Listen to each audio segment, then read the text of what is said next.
KCR kit ఎట్లా వచ్చింది, దవాఖానాలలో అప్పుడు ఎట్లా మందులు ఉండే, ఇప్పుడు దవాఖానాలు ఎట్లా ఖరాబ్ అయిపోయినాయి.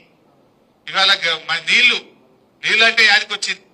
ఓ రోజు నేను ఎక్కడో ఉన్నా, ప్రతాప్ అన్న ఫోన్ చేశాను, అన్న మా కూడెల్లి వాగులకు నీళ్లు కావాలి, మొత్తం ఎండిపోతున్నాయి, పొలాలన్నీ ఆగమవుతున్నాయి అంటే కేసీఆర్ గారికి ఫోన్ చేస్తే ఈ కొడకండ్ల కాడ గేట్ లేదు, మిషన్ పెట్టి కాలువను తెంపి నీళ్లు ఇచ్చిన మళ్ళీ మీకు జేసీబీ దగ్గొట్టి జేసీబీ పెట్టి తెల్లారి వరకు కాలువ దగ్గొట్టి కూడెల్లి వాగుల నీళ్లు ఇడిస్తే దాదాపు 40-50 వేల ఎకరాల పంట బతికిందా లేదా. దుబ్బాకులు కూడా బతికింది దాకా, అదే అప్పర్ మానేరు ముస్తాబాద్ దాకా పోయినాయి నీళ్ళు పోలే. మళ్ళా తర్వాత గేట్ పెట్టినాం మనం, తర్వాత గేట్ కట్టినాం. ఆ నిమిషానికి గేట్ లేదు కదా, ఎట్లా అంటే 50 వేల ఎకరాలు పంట ఎండిపో. ఒక్క ఫోన్ కొడితే తెల్లారి వరకు ఈఎన్సీకి ఆదేశాలు ఇచ్చి 50 వేల ఎకరాల పంట కాపాడినాం ఆ రోజు మనం. హల్దీ వాళ్ళ నీళ్లు ఎడిస్తే ఎండాకాలంలో కూడా హల్దీ మత్తళ్ళు దుంకలేదా.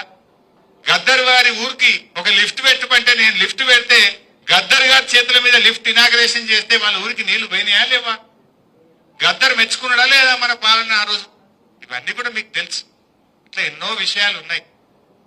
అయితే నేననేది త్రాగునీరైనా సాగునీరైనా అభివృద్ధికి కేర్ ఆఫ్ అడ్రస్ గజ్వేల్ గా మారిందా లేదా. ఇవాళ ఈ గజ్వేల్ యొక్క ప్రతిష్టను గౌరవాన్ని పెంచింది బీఆర్ఎస్ పార్టీ, పెంచింది మన కేసీఆర్. మరి మనం కూడా మన గౌరవాన్ని నిలబెట్టుకుందాం. నాకేముంటే 9కి 9 మండలాలు మనం గెలవాల్సిందే. అన్ని ఎంపీపీలు అన్ని జెడ్పీటీసీల్లో గులాబీ జెండా ఎగరాలి. దానికి మీరు కష్టపడి పనిచేయండి. మేము కూడా శాయశక్తుల ప్రతి మండలం తిరుగుతాం. మిమ్మల్ని గెలిపించుకోవడానికి సర్వశక్తులు పెట్టి పార్టీ మిమ్మల్ని గెలిపించుకుంటది. మీరే మాకు ఊపిరి. మీరు కూడా సమన్వయంతో పనిచేయండి. ఒకసారి కేసీఆర్ వచ్చింది అనుకో, మళ్ళా మస్తు ఛాన్సులు ఉంటాయి. ఎవరిని ఎట్లా చేయాలనో అందరం కూడా బాగుపడతాం. నువ్వు కొంతమంది నాకేం పని కాలేదని అన్నారు మరొకసారి వచ్చి, నేను కూర్చుంటే పెట్టి మాట్లాడి, నువ్వు కేసీఆర్ ఉన్నప్పుడు నెలకు ఏడాదికి ఎంత సంపాదించినావు, ఇప్పుడు ఎంత సంపాదిస్తున్నావు అన్నా. అంటే అప్పుడు బేరాలు మంచిగా నడిచినాయి అన్న, ఎంత లేదన్నా ఒక్క డీల్ నెలలో కొట్టే 5-10 లక్షలు వస్తుంటాయి అన్న. మరి ఇప్పుడు ఏమైంది, డీల్ ఎక్కడదన్నా ఇంట్లోకి వెళ్తలేవు అన్న. మరి కేసీఆర్ పాలన వల్లనే కదా నీకు బేరం మంచిగా నడిచింది. కేసీఆర్ ఉంటే ఏముండే, ఇవాళ ఏమున్నదో నీకు అర్థమైందా అని అడిగిన నేను. అవునన్నా ఇప్పుడు అర్థమవుతుంది అంటూ.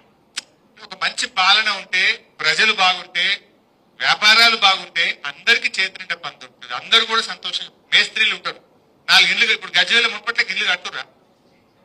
మేస్త్రీలకు కూడా గిరాకీ కమ్మైందా లేదా, సిమెంట్ దుకాణం గిరాకీ కమ్మైందా లేదా, సలాకోనికి గిరాకీ కమ్మైందా లేదా, శానిటరీ దుకాణం గిరాకీ కమ్మైందా లేదా, కిరాణం దుకాణం కూడా కమ్మైతుందా లేదా. అప్పుడు పని బాగా అవుతుంటే లేబర్ 6 ఏళ్ళు వచ్చి ఉందరు. లేబర్ ఉంటే సామాన్ కొంటారు, కూరగాయలు కొంటారు, కూరగాయలకు కమ్మైపోయి కిరాణం కమ్మైపోయి. అంటే మనిషి కేసీఆర్ ఉంటే ఏముండే, ఇవాళ ఏమున్నదని మనం అర్థం చేసుకోవాలి. అందువల్ల ఆయన వచ్చింది అనుకో అందరికీ గౌరవం, ప్రజలందరికీ మేలు జరుగుతుంది, మన కార్యకర్తలందరికీ కూడా మేలు జరుగుతుంది. సో దాన్ని మనం గమనించాలి. ఇవాళ ఏమైతుంది గజ్వేల్లా, ఇసుక ట్రాక్టర్ కనబట్టే వసూలు, మట్టి కొడితే వసూలు, పోలీస్ స్టేషన్ పోతే వసూలు, అన్నిటికీ రేట్లు అయిపోయినాయి. అదేవా కొత్త పనులేం లేవు, వసూలు పట్టీలు, అక్రమ కేసులు. ఇంతకు మించి ఏమైనా అవుతుందా గజ్వేల్. యాడన కింద దొరికితే పిటిషన్ పెట్టాలి, వసూలు పట్టాలి, పంచాయతీలు సెటిల్ చేయాలి. ఇదే కదా జరిగింది. ఏమైనా జరిగిందా? దయచేసి మీరు ఆలోచన చేయండి. అందువల్ల మంచి టీంలు వేసుకోండి. టీంలు వేసుకొని ఒక ప్రణాళికబద్ధంగా పనిచేయండి. మనలో మన గ్రూప్లు వద్దు.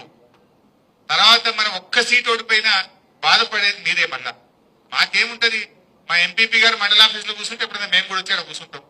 కార్యకర్తలందరినీ కలవడానికి అవకాశం ఉంటుంది. మనకు మండలంలో ఒక అడ్డా ఉండదా? ఏదైనా మంచి చెడు అయితే ఎస్ఐకో ఎండిఓకో ఫోన్ చేసి మన ఎంపీపీ మాట్లాడడా, మన జెడ్పీటీసీ గట్టిగా మన కార్యకర్తల్ని కాపాడుకోవడం.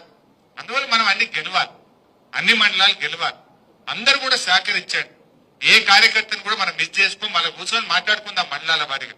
ఇప్పుడైతే మీరు ఒక టీం వేసుకొని మండల్ వైజ్ గా రోజు 4 ఊర్లో 3 ఊర్లో పోయి ప్రజల్ని కలవండి. ఉపాధి హామీ కూలీల దగ్గర పోయి మాట్లాడండి. ఇలా వాళ్ళు కూడా నారాజే ఉన్నారు. ఫీల్డ్ అసిస్టెంట్లకు జీతం రాక 4 నెలలే మంట మీద ఉన్నారు.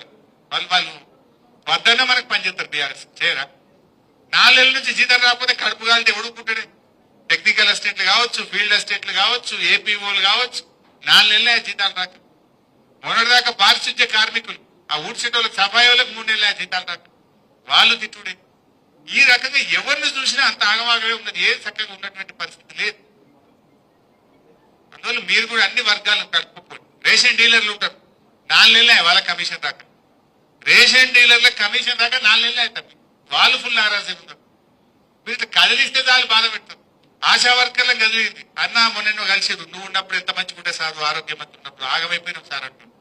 అంటే ఉన్నప్పుడు విలువ తెలియదు తల్లి, ఏదైనా మనిషి లేనప్పుడే విలువ తెలుస్తుందని నేను అంటే అవునన్నా ఇప్పుడు అర్థమవుతుంది అన్న అంటు.